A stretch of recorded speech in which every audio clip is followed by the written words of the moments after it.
Preste bem atenção. Nossa aulinha de hoje eu vou dar uma atenção especial à parte de funções.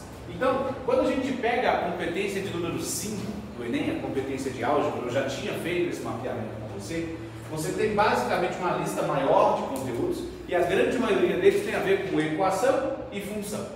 Ao passear por esse módulo C, você vai perceber que várias dessas questões você vai falar assim, ah não, isso aqui é lógica, isso aqui é uma questão de gráfico. Presta atenção numa coisa, se tem gráfico, tem relação entre grandezas, concorda comigo? Eu tenho uma grandeza no eixo Y, uma grandeza no eixo X. Se eu tenho uma relação de grandeza, eu tenho o quê? Eu tenho função. Então não é porque eu estou falando de função que nós vamos ter que ficar falando de lei de formação o tempo todo. Claro que vamos ter que revisar, mas muitas das questões do Enem vão ser simplesmente de interpretação de gráfico. Bom, quais são as funções e como que elas são divididas para nós? A gente tem de um lado, preste atenção, ó, a gente tem de um lado as chamadas funções polinomiais. Então, grande parte das funções estão nesse grupo aqui, ó, das funções polinomiais. E quais são essas funções chamadas de polinomiais? O que eu tenho nas funções polinomiais? Função de grau 0, de grau 1 e de grau 2. Função de grau 0 é função o quê? Constante, que nem depende de x. Então, a primeira função aqui do lado das polinomiais é a função chamada de função constante, aquela que nem depende do valor de x. Qual que é a lei de formação dela? A lei de formação dela é um f de x igual a um número qualquer, um valor de c, nem vai depender de x. E qual que é o gráfico dessa função constante? O gráfico dessa função constante é uma reta, porém essa reta tem de ser o quê? Paralela ao eixo x. Feito. Cai muito no Enem função constante, principalmente em análise gráfica. Eu lembro, por exemplo, de uma questão que diz assim, olha, a velocidade de um carro em relação ao tempo é esse gráfico abaixo. Por quanto tempo o carro ficou parado? E aí tem um monte de gente que vai e conta quantos patamares o gráfico teve, ou seja, quanto tempo ficou constante. Mas o gráfico fala de velocidade em função de tempo. Se eu tenho uma velocidade constante, eu tenho um carro parado? Não. O carro só vai estar parado quando essa velocidade for a zero. Então, uma dica importantíssima que eu te dou é, viu o gráfico lá no Enem? Ele está trabalhando com quais grandezas? O que eu tenho no eixo Y e o que eu tenho no eixo X? Essa é a nossa primeira pergunta. Até porque, muitas das vezes, no eixo Y, o camarada vai fazer o seguinte, ele vai colocar lá vezes 1000, vezes milhão, vezes 10 elevado a 3 e assim por diante. Então ele vai e coloca o chamado fator multiplicador. Você já viu várias vezes isso em questão. Ele coloca assim 5, 10, 15, 20. E no texto ele fala, olha, o gráfico está em milhões de unidades. Então, na verdade, meu gráfico, meu plano cartesiano está trabalhando com 5 milhões, 10 milhões, 15 milhões e assim por diante. Deu para entender a ideia? Tá claro? Bom, ainda aqui no grupo das polinomiais, a gente tem as funções chamadas de funções afim, que são as funções do quê? De primeiro grau. Como é que é a lei de formação de uma função de primeiro grau? F de x é quem? AX mais B. Esse A é o coeficiente o quê? Angular. Esse B é o coeficiente o quê? Linear. Como é que a gente calcula o coeficiente angular de uma função de primeiro grau? Esse camarada, ele pode ser calculado facilmente fazendo delta y dividido por delta x. O que é delta mesmo? Delta é variação, é a diferença. Então eu estou fazendo diferença no eixo y dividido por diferença no eixo x. Legal. Na prática, eu gosto bastante de trabalhar com o seguinte, veja. Você pega o gráfico lá que está trabalhando com função afim, eu vou colocar um exemplo aqui que é uma função afim decrescente, desse jeito aqui, tá claro? Eu, Gui, gosto de pegar esses gráficos de funções do primeiro grau e identificar triângulos. E como assim identificar triângulos? Eu tenho aqui um triângulo, concorda comigo? Tenho claramente um triângulo. Quando eu identifico um triângulo numa função afim, eu automaticamente já tenho o valor de A. Por que eu tenho o valor de A? Quem que é a altura do triângulo? É a variação dos y. Quem que é a base do triângulo? É a variação de x. Então, o que eu estou chamando aqui para você de ΔY por ΔX, você pode trocar livremente por altura sobre base. Altura sobre base aonde? Um triângulo que você localizou. Não precisa ser reta decrescente para você fazer isso. Pode ser qualquer tipo de reta. Veja, ainda na função afim, se você pega aqui, ó, uma reta crescente, que às vezes o camarada nem te deu aonde que ela corta o eixo Y, aqui, ó, e eu consigo fazer agora, desse jeito, consigo fazer uma localização de triângulo? Claro que consegue. Você está vendo algum? Eu estou vendo um aqui embaixo, ó. O que quer dizer então que nesse triângulo aí embaixo, se eu fizer altura sobre base, eu já tenho o valor de A? Já. Porque a altura do triângulo é o quê? ΔY.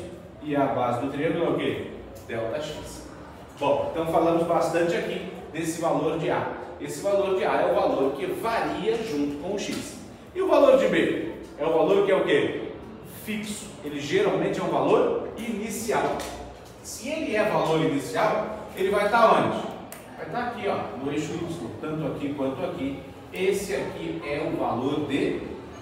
Tá claro isso? Tudo bem? Lembrando uma coisa aqui, uma coisa importantíssima. Nesse tipo de questão de função afim, a gente vai dizer aqui que vale fazer o quê? Regra de 3. Vale regra de 3. Por que eu tenho que dizer que vale regra de 3? Porque aqui a variação das grandezas é o quê? Proporcional. Eu tenho a mesma variação. Se eu estiver variando lá, estou mexendo com volume em função de tempo, e estou falando que a gente perde 10 litros em 5 minutos, então pera, 10 litros em 5 minutos, em 10 minutos eu vou ter perdido quanto? 20, porque eu tenho 10 litros a cada 5 minutos. Se eu passar o tempo para 10 minutos, eu vou ter perdido 20 litros. E a gente pode fazer a conta do A. Numa questão onde eu fale para você que eu estou perdendo 10 litros em 5 minutos, qual seria o valor de A? 2. Por que 2? Porque eu estou perdendo 2 litros por minuto. Deu para entender a ideia? Sendo aquele X o valor dos minutos. Então vale regra de 3. Para eu utilizar essa regra de 3, o que eu preciso fazer? Eu preciso de utilizar? Preciso usar apenas o que? Lembra? Apenas as variações. E como assim apenas as variações? Justamente o que eu acabei de colocar aqui, ó. O quanto variou em Y, o quanto variou em X. O quanto variou numa grandeza, o quanto variou na outra. Então eu nunca vou usar o volume inicial, nunca vou usar o tempo inicial. Eu sempre vou usar a variação. Deu para entender a ideia? Para montar isso na regra de 3. E é garantido, toda questão de função afim, todas elas, eu posso fazer regra de 3? Pode, sem medo de ser feliz. Deu para entender a ideia? Dúvida? Pergunta? No seu resuminho aí, ainda desse mesmo lado das polinomiais, vou trabalhar agora a função quadrática. Como você dividiu aí a folha, você vai colocar aí no lado das polinomiais a função quadrática. Função quadrática que é aquela que eu brinco, geralmente durante o primeiro ano do ensino médio, você estuda função quadrática por 3 anos, né? Assim, durante o primeiro ano você fica 3 anos em função quadrática, falando de raiz, de vértice, raiz e vértice, raiz e vértice, máximo, máximo, máximo. Então veja, ó, eu tenho aqui função quadrática. E a função quadrática, ela é a primeira polinomial que a gente vê aqui, que ela tem mais de uma lei de informação. É a única que a gente tem, na verdade, que a gente tem quantas leis de informação? 3 leis de informação. A clássica, que é chamada também de polinomial, é f de x, que é igual a ax quadrado mais bx mais c. Lembrando, lembra aqui comigo, o valor de A valor de A, ele altera o quê? Ele altera a concavidade da parábola. Se o A for positivo, a parábola está virada para cima, e se o A for negativo, para baixo. Então eu tenho aqui, ó, A positivo, boca para cima, A negativo, boca para baixo, certo? E o valor de B? Ele altera o quê? O valor de B altera o quê? O quê? O valor de B altera o jeito como a parábola corta o eixo Y. E como assim o jeito? Se ela corta crescendo ou se ela corta descendo o eixo Y. Quem vai alterar se ela é fechada ou aberta é o A. A concavidade é só com ele. Se for positivo para cima, negativo para baixo. Se ele for grande, ela vai ficando cada vez mais fechada. Se ele for pequeno, ela vai ficando cada vez mais aberta. Tudo bem? Então, concavidade é só o A. O B, graficamente, ele vai alterar a posição horizontal da parábola. Então, ele joga ela para um lado e joga ela para o outro. Para a gente conseguir analisar de maneira fácil, o que a gente vai fazer? Olha que legal. Vou representar aqui um eixo Y e a gente faz assim, ó. Se o B for positivo, a parábola corta o eixo Y o quê? Crescendo. E se o B for negativo, ela vai cortar o eixo Y como? Descendo. Então vai cortar assim. Deu para entender a ideia? E essa história de descendo e de crescendo é o jeito como corta. Sempre olhando da esquerda para a direita, imaginando que é um carrinho de montanha-russa. Então o carrinho de montanha-russa está vindo para cá, ele está subindo o B positivo. Carrinho de montanha-russa está vindo da esquerda para a direita, está descendo o B negativo. Isso faz com que a gente consiga analisar várias das questões que cobram parábolas no Enem, sem precisar ficar fazendo continha. Deu para entender a ideia? Bom, falei do A, concavidade da parábola, falei do B, posição horizontal da parábola, e agora do C. Quem que é o valor do C? É onde corta o quê? O eixo Y. Então o C a gente poderia deixar ele aqui, ó, e fazer assim, esse ponto é o C, esse ponto é o C. É o valor inicial, é o valor onde a função vai cortar o eixo Y. Deu para entender a ideia? Tá claro? Representando a parábola. Num plano cartesiano, eixos X e Y, a parábola vai apresentar 4 pontos notáveis imprescindíveis. Quais são esses pontos notáveis da parábola no plano cartesiano? A gente vai ter o quê? As raízes, onde a parábola cortar o eixo X, os pontos serão as raízes da função. X1 está de cá, X2 está de cá. As raízes. O que mais que eu tenho de ponto notável? O vértice. Se tem um ponto notável importante da função quadrática, ele é o vértice. Por quê? Porque o vértice está sempre ligado com um valor que? Extremo. Não precisa ser máximo. Ele pode ser máximo, mas ele também pode ser mínimo. Quem é que vai determinar se ele é máximo ou se ele é mínimo? O valor de A. Porque se a parábola está virada para cima, o meu ponto vértice é o quê? Mínimo. Se a parábola está virada para baixo, o meu ponto vértice é o quê? Máximo. Então, o vértice é um ponto. Se ele é um ponto, ele tem X e ele tem o quê? Y. X vértice e Y vértice. Lembrando que as raízes X1 e X2, a gente só fala de X, né, o tempo todo, mas elas também são pontos. Elas também têm valor de Y. Só que esse Y está o quê? Zerado. Se está em cima do eixo X é porque o Y está zerado. Beleza.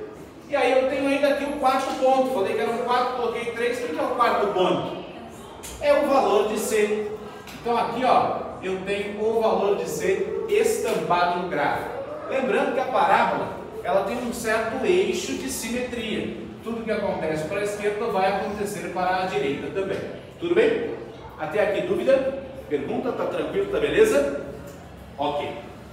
O Enem gosta, e o vestibular também gosta, de um certo tipo de probleminha envolvendo função de segundo grau, em que ele te dá a parábola e pede alguma coisa dela. O meu exemplo clássico é aquela questãozinha que caiu no Enem da igrejinha da Pampulha. Ele coloca o telhado da igrejinha da Pampulha e pede a altura do telhado. Bom, como é que a gente faz esse tipo de questão?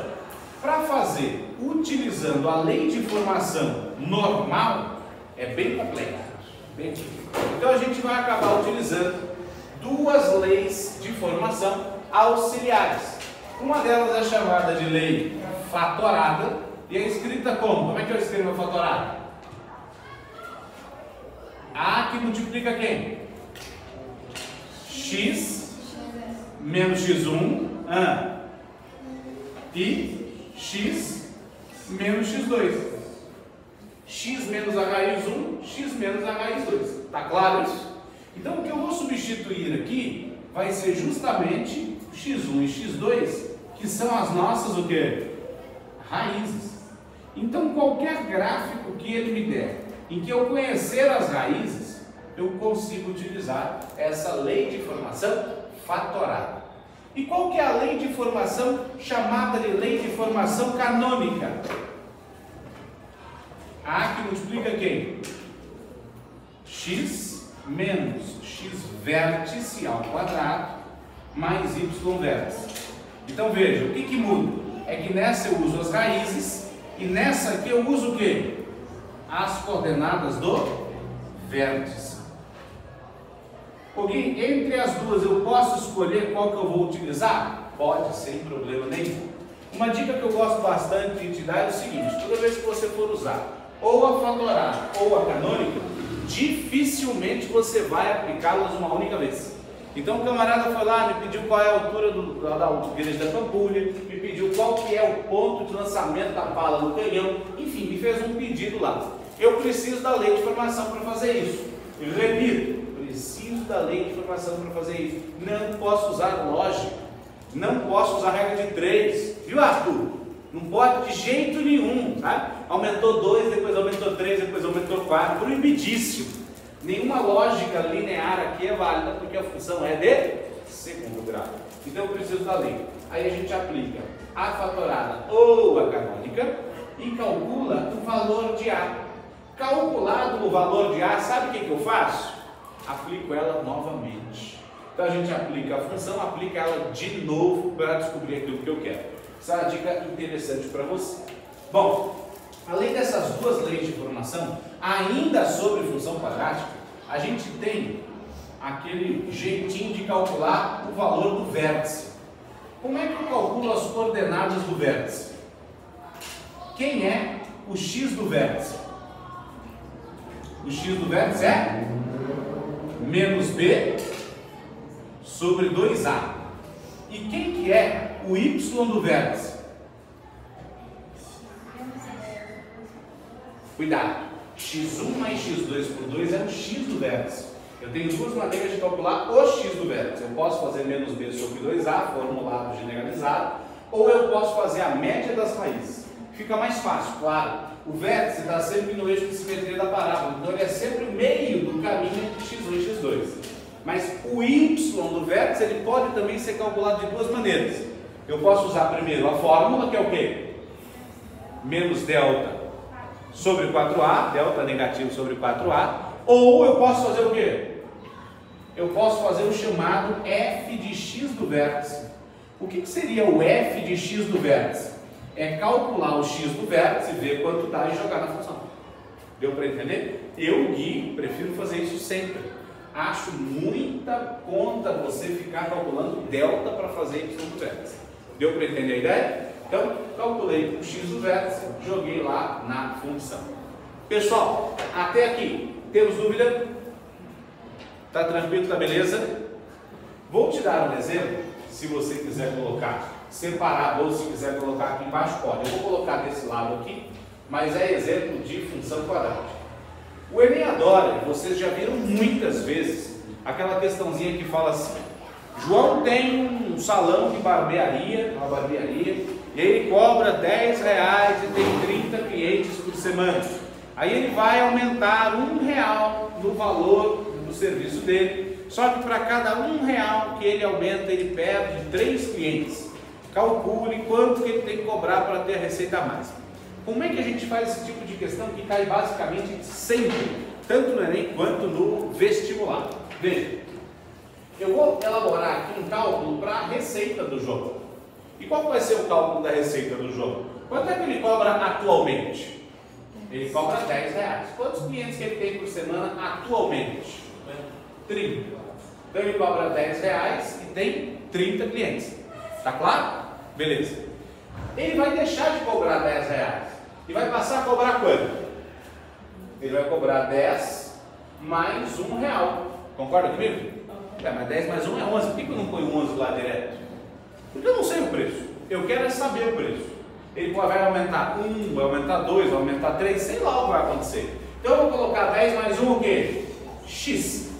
Se ele aumentar o preço uma vez, R$1, duas vezes R$2 e assim por diante. Agora me conta uma coisa. Ele tinha 30 clientes. Eu disse que a cada R$1 que ele aumenta, ele perde 3 clientes. Então vai ficar os 30 clientes que ele já tinha menos 3x. E o que é esse x? Esse x é o número de vezes que ele vai aumentar o preço. Se ele aumentar o preço uma vez, ele vai cobrar 11, mas ele vai ter o quê? 27 clientes. Deu para entender a ideia? Então tá. A receita dele é essa. Você concorda que se eu fizer aqui as distributivas, eu já vou ter uma funçãozinha de segundo grau?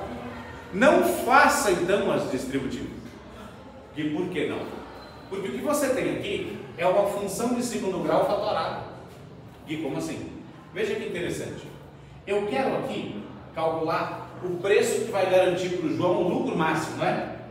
Preço que vai garantir o lucro máximo, mais conhecido como x do vértice. Sim ou não? O x do vértice é que vai garantir o preço que ele tem que cobrar. Sabe o que eu faria lá no Enem para economizar tempo? Eu calcularia as raízes. Por que as raízes? Porque é o que está na minha cara aqui. Para essa multiplicação dar zero, quanto tem que valer o x aqui? Quanto tem que valer esse x para essa multiplicação dar zero? Menos 10. Concorda comigo? 10 mais 1x, se eu colocar o x com menos 10, vai zerar. Agora, quanto tem que valer o x aqui para a multiplicação dar zero? Quanto? Mais 10. Mais 10. Tá claro? Então eu tenho uma primeira raiz, que é menos 10, e uma segunda raiz, que é 10. E aí eu sei que tem alguns de vocês aqui, que lá na hora do Enem iam fazer a distributiva, para depois aplicar a Bhaskara. E o que você vai encontrar na Bhaskara? Menos 10 mais 10. Você já tem a função fatorada, não desenvolve ela não, deixa ela assim. Posso agora calcular o x do vértice? Posso, do jeitinho que a Ana falou. Como é que eu vou calcular o x do vértice? Eu não vou fazer menos b sobre 2a, eu nem tenho b e a. Eu vou fazer então o quê? x1 mais x2 dividido por 2. É, menos 10 mais 10 dividido por 2. Quanto é isso? 0. Quanto é que o cara tem que cobrar então para aquele lucro máximo? 10 reais. Porque se o x deu 0, quer dizer que ele já está lucrando o máximo possível.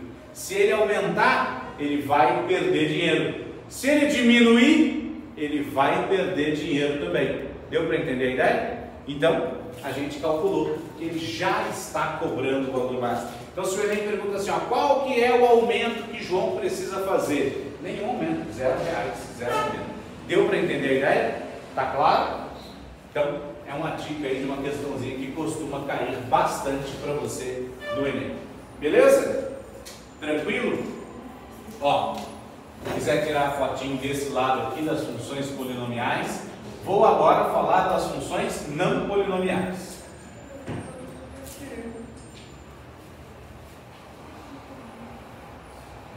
No seu resuminho aí, faça agora essas funçõezinhas do outro lado.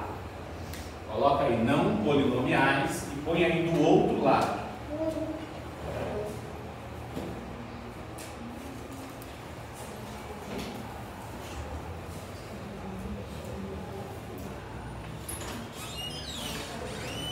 Eu vou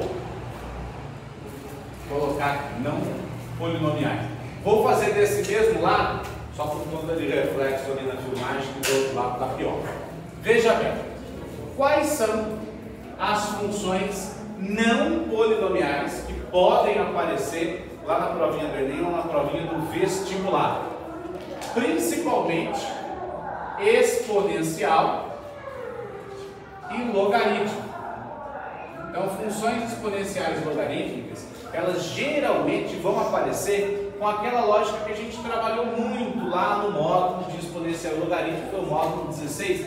A gente tinha assim, ó, PT é igual a P0 vezes a taxa elevada a tempo.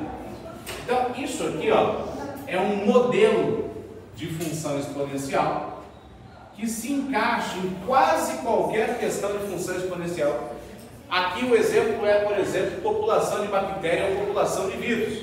Veja bem, população em função do tempo é uma população inicial multiplicada por uma taxa elevada a um certo tempo. O que eu estou querendo dizer? Vamos supor, eu tenho 20.000 bactérias e essa população de 20.000 bactérias aumenta 20% a cada hora. Espera aí, se aumenta 20%, como é que eu aumento 20%? Eu multiplico por quanto? Seria 120%, concorda? Se seria 120%, vai ser 1,2 ou 1,20. Então, como é que ficaria a minha função? O valor lá que eu nem lembro, 30.000 bactérias vezes 1,2 elevado a t. Deu para entender a ideia? Tá claro? Então, a função exponencial é desse jeito. Como é que é o gráfico de uma função exponencial? O gráfico de uma função exponencial é aquela curva chamada de curva exponencial. Mas a dica que eu vou te dar agora é muito boa. Veja bem, ó. Você tem essa curva basicamente. O que o Enem gosta de fazer utilizando as exponenciais para isso? Ele gosta de fazer aqui, ó, um método que a gente gosta de chamar de pilha de bloquinhos, que é pegar os pontos pertencentes a essa curva exponencial e fazer bloquinhos utilizando essas alturas. E aí eu produzo, olha, basicamente esse gráfico aqui para você. E aí o que eu quero que você perceba? O que eu estou fazendo aqui? Eu estou te mostrando para x igual a 0, para x igual a 1, para x igual a 2, para x igual a 3, para x igual a 4, para x igual a 5, para x igual a 6 e assim por diante.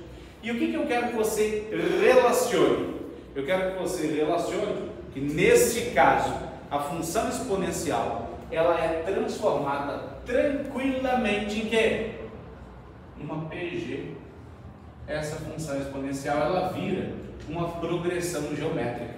Por que uma progressão geométrica aqui? O que é uma progressão geométrica? Não é uma sequência onde eu tenho um termo referência e vou multiplicando todos os termos por um mesmo valor, que a gente chama de quociente ou de razão? Aqui eu estou chamando de taxa. É a mesma coisa. A1, A2, A3, A4, A5, A6. Quem é o A1? É o valor dele lá. Quem é o A2? É o valor dele lá. O A3 e assim por diante.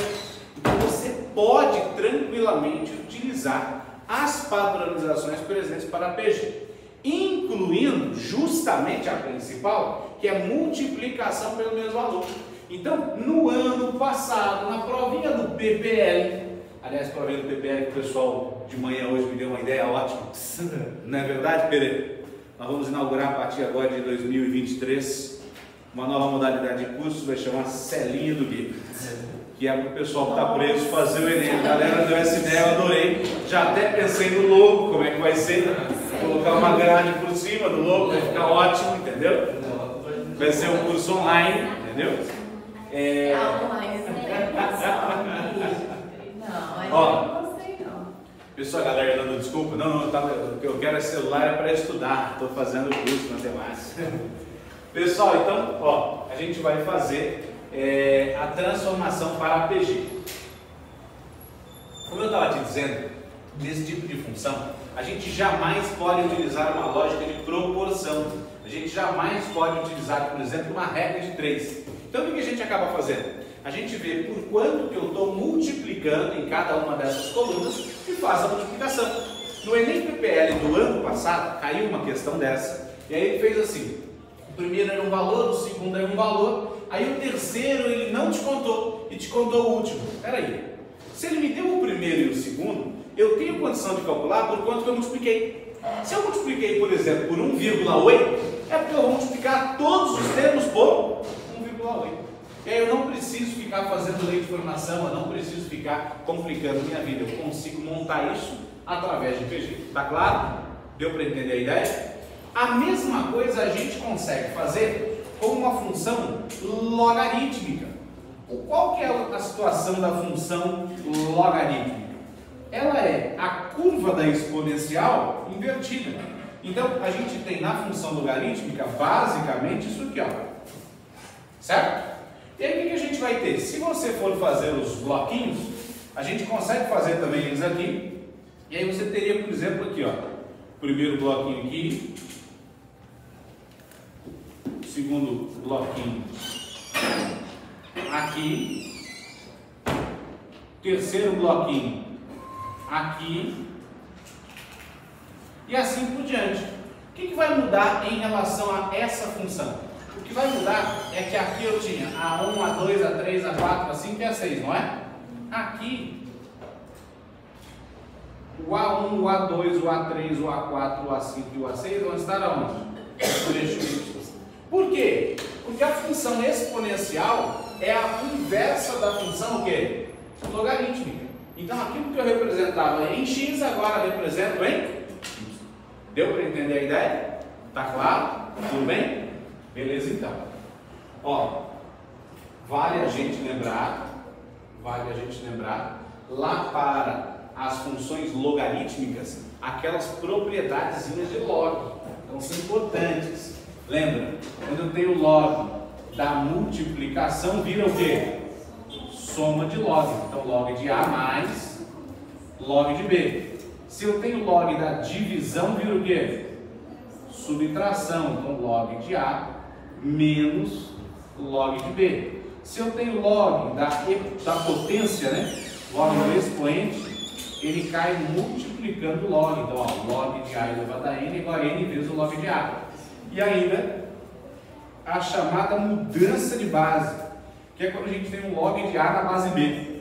Esse log de A na base B, eu posso escrevê-lo como? Como divisão de logs. De cima sobe, de baixo desce, na mesma base que se repete. E a gente troca a base de B para X, para a base que eu quiser. Tá clara essa ideia da função aqui exponencial e logarítmica? Tudo bem? Tranquilo? Tem uma funçãozinha que eu adoro quando cai no Enem. Tenho certeza que vai ter alunos da salinha acertando essa questão tranquilamente, que é a função trigonométrica. Função trigonométrica tem um único padrão para você fazer, é muito tranquilo. A função trigonométrica, ela vem sempre expressa assim, ó, f de x, que é a mais b, seno ou cosseno de bx mais c. Então, ela tem basicamente essa lei de formação. Quando você vai olhar a função trigonométrica no plano cartesiano, lá no eixo x e y, o que você vai fazer? Você vai prestar atenção em cada um daqueles parâmetros que a gente tem ali. Então, vou representar aqui um exemplo. Ó. Fiz aqui o eixo x, fiz o eixo y e coloquei essa função. Beleza. Aí eu vou dizer o seguinte para você. Esse ponto é menos 1. E esse ponto aqui, ó, é menos 5, por exemplo. Certo? Menos 1 e menos 5. Aí eu quero saber se esse ponto aqui, ó, ele for, por exemplo, 4π, qual que é a lei de formação dessa bagaça? O que a gente precisa lembrar? Esse A, ele é a chamada linha média. E o que seria uma linha média? Linha média é a linha que você corta a onda no meio. Então o primeiro passo é você pegar essa onda, cortar ela no meio e ver qual foi o valor que você achou. Qual o valor que nós achamos?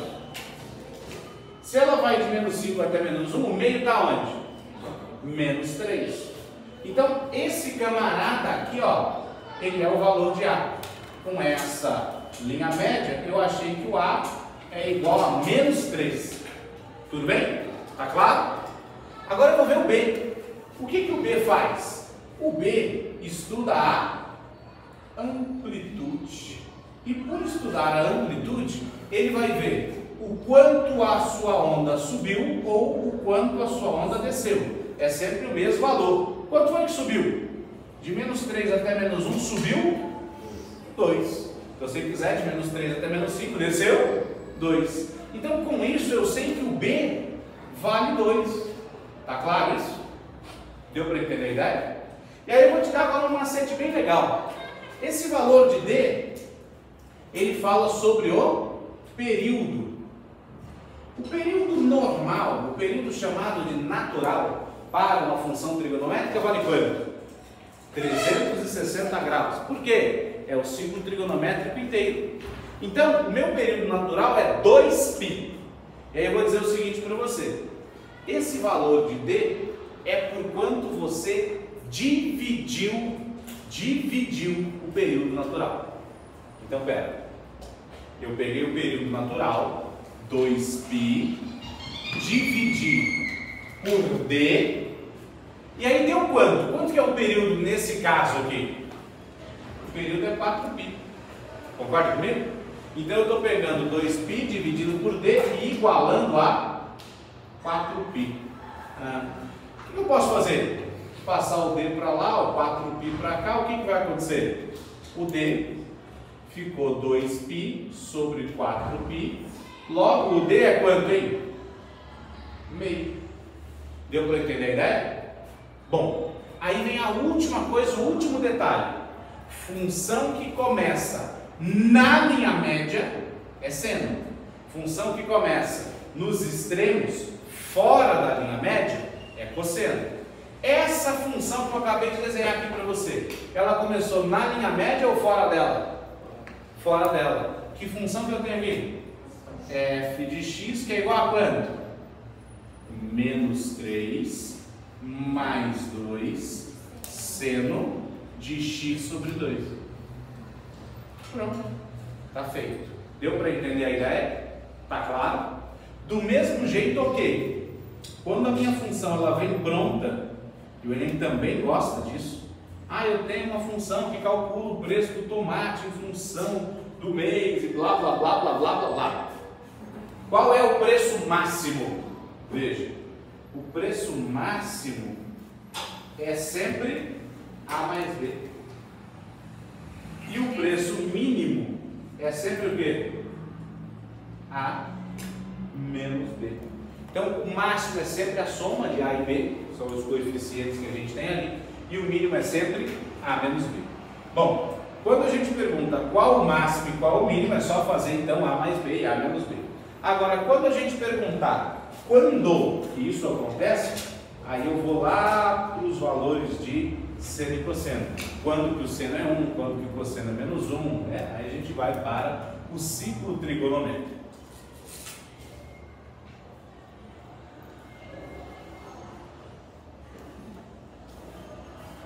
Pessoal, está claro aqui o nosso panorama geral sobre funções polinomiais e não polinomiais? Então, tudo que eu fiz aqui para você de teoria são os detalhes que você não pode esquecer de jeito nenhum sobre as nossas funçõezinhas. Alguém tem alguma dúvida? Tá claro? Tranquilo? De boa? Tá. Na semana passada, quando eu falei de geometria com você, eu te mostrei apenas as construções geométricas. Claro que o módulo B, ele falou muito mais do que construções geométricas. As questões pediam volume, pediam área, assim por diante. E você pode ir revisando questão a questão. O módulo C é a mesma coisa. Então, o que eu queria realmente revisar com você no módulo C era isso, ponto, funções. Fazer um panorama dos detalhes que a gente tinha que lembrar de funções. Ok? O que vai cair, por exemplo, sobre matemática comercial? Temática comercial, matemática financeira, vai trabalhar juros. Qual é o juro que cai no Enem? É o simples ou é o composto? 99% é composto. Por que 99% é composto? Porque é o juro da nossa realidade. Tudo bem? Aqui tem dica para juro? Tem. Claro que você vai pegar a questão, tentar fazer a questão e ir corrigindo o seu erro. Mas a dica que eu sempre dou para juro, a dica que eu sempre dou para matemática financeira é você tentar fazer o quê? Linha do tempo. Caiu o juro, falou que vai parcelar fogão em 4 parcelas e quanto que vai ser de juros na última parcela, o que você faz? Uma linha do tempo. A primeira parcela é de tanto, a segunda parcela é de tanto, ele pagou tanto, vai atualizando o saldo do devedor. Sempre tenta encaixar a questão de juros numa linha do tempo. Geralmente é uma estratégia legal, tudo bem? O que mais? Olhando ali, ó, depois das funções. Sequência, PA e PG. Exercício de progressão aritmética, de progressão geométrica, não vem estampado lá. Resolva por PA ou resolva por PG. Agora, PA é a mesma coisa que função afim. É a mesma coisa que função do primeiro grau. Se eu posso usar a regra de 3 para fazer função do primeiro grau, eu posso usar também a regra de 3 para fazer progressão aritmética. Até aí, beleza. Você vai utilizar a variação. Deu para entender a ideia? Então, vai de você. A PG, ela vai se misturar sempre muito com exponencial, com também matemática comercial. Eu gosto muito de tratar como PG as questões que envolvem padrões de figura. E fizemos algumas juntos. Aquelas, eu tenho um quadradão, aí embaixo eu tenho um quadradinho que tem 1/3 da área, depois eu tenho outro quadradinho que tem 1/3 da área. Calcule a área do quinto quadrado. Aí é PG. Aí você vai ter que usar realmente detalhe de PG. E matriz, foi um dos últimos módulos que a gente fez. E matriz, o que cai no Enem, você sabe muito bem o que é já. É o quê? A lógica de organizar em linhas e colunas. Aquele tal de A, I e J. O exemplo que eu dei foi o exemplo do hotel. Eu cheguei no hotel, estou no quarto 38. Qual é o andar do meu quarto? É o terceiro. Qual que é a porta? A 8ª porta. Então primeiro eu achei a linha da matriz, que é a terceira linha. Depois eu achei o elemento, que é o 8º elemento. Tá claro isso? Deu para entender a ideia? Tem mais alguma coisa que você bateu o olho e falou, Gui, se cair isso, ferrou? Envolvendo a ideia de álgebra? A fórmula? Ah, tá. A taxa de multiplicação da PG. Ó, qual que é a ideia? Na PG, a gente tem aquela formulinha que a gente chama de termo geral. Que a gente fala assim, ó, o AN é o A1 ou o AX, né? Qualquer um que eu quiser, vezes o quociente, vezes a taxa, elevado a N menos X, que é a diferença. Tudo bem? Só isso.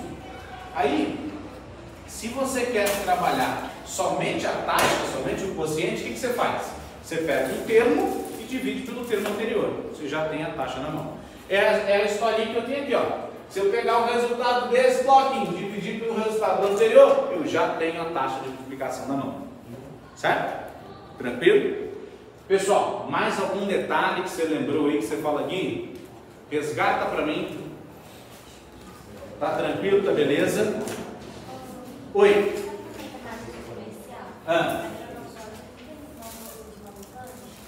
Não sei trabalhar com isso. Só sei trabalhar sem fórmula nenhuma. E aí vira o quê? Função. Percebe? Eu gosto de trabalhar os juros da matemática comercial da seguinte maneira, veja. Se você pega, por exemplo, ó, tenho lá a linha do tempo. Vou te emprestar hoje R$1.000. Você pegou comigo R$1.000. Eu vou te cobrar uma pequena taxa de juros simbólica, porque eu gosto de você, você é minha amiga, vou te cobrar 10% ao mês. Aí a gente faz assim, ó. Aí eu vou pagar isso em 3 meses. E aí ele vai me dar, olha, no primeiro mês a fulana pagou tanto, segundo mês. O que eu faço? Depois de um mês, o que aconteceu? Você já pegou o valor, que é o 1.000, e já multiplicou pela taxa de aumento. Se eu estou te cobrando 10%, eu tenho que multiplicar isso por quanto? 1,1, 1,10. Por que é 1,1, 1,10? Porque é 100%, que é 1, mais a taxa, que 10% é 0,1. Então eu peguei 1.000, multipliquei por 1,10, deu quanto? 1.100. Então por que eu falo para fazer agora a linha do tempo? Porque passou um mês, você já está me devendo 1.100. Ok, mas eu vou te pagar no primeiro mês R$400. Beleza, vamos tirar aqui os R$400. Se você pagar R$400 no primeiro mês, você está me devendo quanto agora? R$700. Esses R$700, o que nós vamos fazer? Nós vamos atualizar novamente para o próximo mês.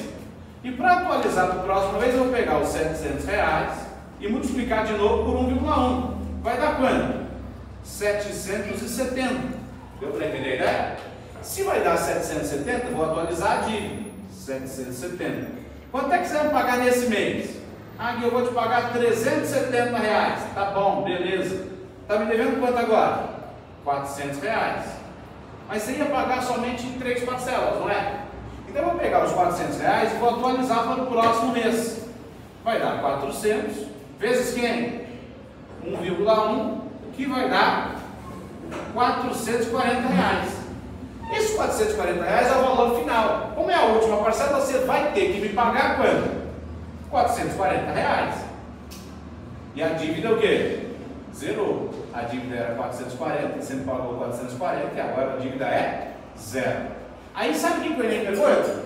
Qual que é a taxa de financiamento total? Quanto de juros que eu te cobrei no total? Eu te cobrei 10% de juros ao mês. Quer dizer que eu te cobrei 30%?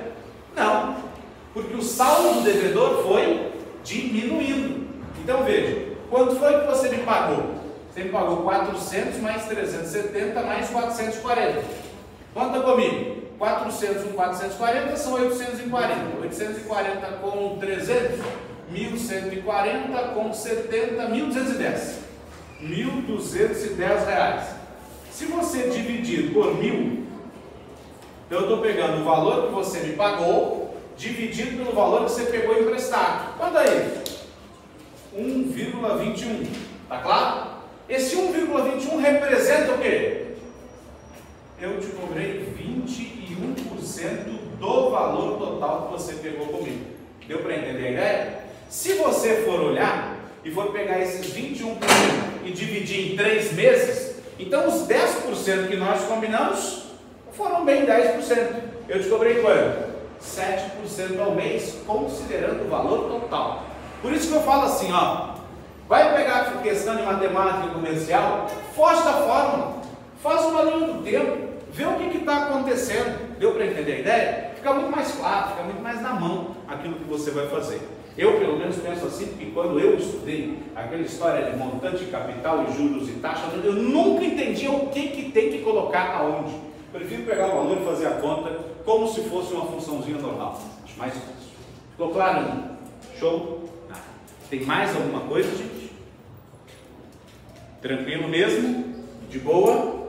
Então tá bom. Vocês têm 100 questõezinhas sobre álgebra para variar um pouquinho, né?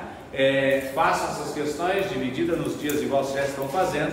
Semana que vem temos a sessão de dúvidas sobre o módulo C. Eu espero que tenha dúvidas sobre o módulo C. Eu venho super animado para tirar as dúvidas de vocês. E vamos ter as dicas do módulo D, que é conhecido como último.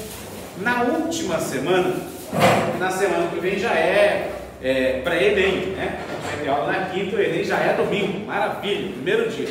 Na outra semana, que é semana entre provas, eu estarei aqui em Oliveira, estarei disponível para tirar dúvidas, se alguém tiver dúvidas finais, individuais, assim por diante, e queria combinar, se vocês toparem e quiserem, a gente tomar um sorvete aqui do lado, aqui na Bicogel, a gente reúne ali e toma um sorvete. Combinado? Beleza? Abraço, beijo, queijo para vocês, ótima semana, falou, tchau e tchau, tchau, bom final de semana.